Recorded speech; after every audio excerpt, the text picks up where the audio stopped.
Here's a look at a final example of Miss Chen's line snakes.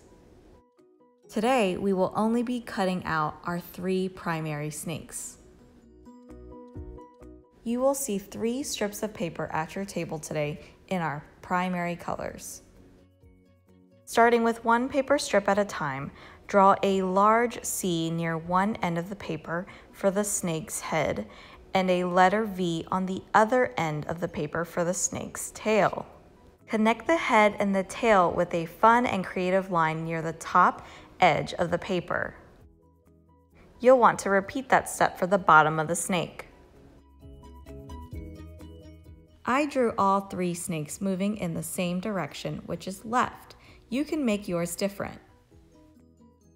After all 3 snakes have been drawn in pencil, take a Sharpie and decorate the snake's skin using lots of different lines. Now we need to free the snake out of the paper using our scissors. Make sure you are nibbling with our scissors, not chomping. Our scissors are hungry, but they want to politely eat the paper. When we're using the scissors to cut, use one hand to turn the paper and the other hand to nibble.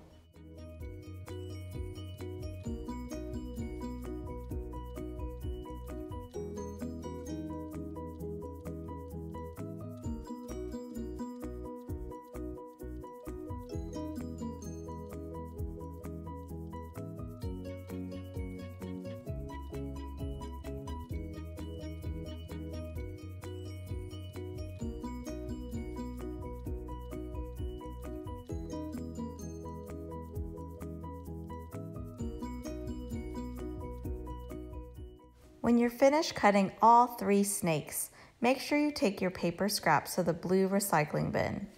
Last step for today is making sure that our name is on the back of all 3 of our snakes. When all 3 of your snakes have been named with your name, carefully turn them into the artwork folder at your table.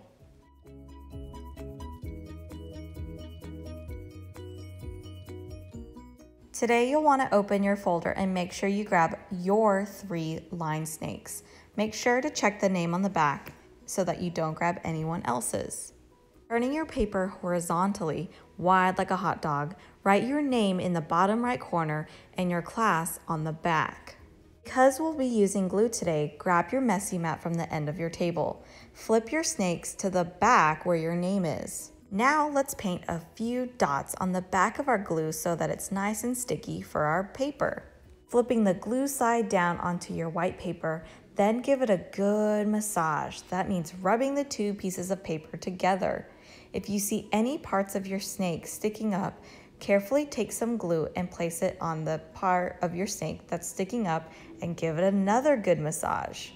When you're finished with the glue brush, make sure you wipe it off and close the glue box.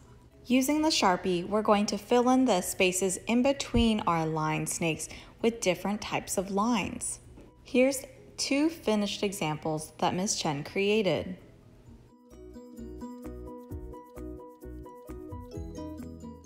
When you're finished with your line snake artwork, carefully turn it into your artwork folder at your table, and also return your messy mats and make sure your glue is nice and tidy.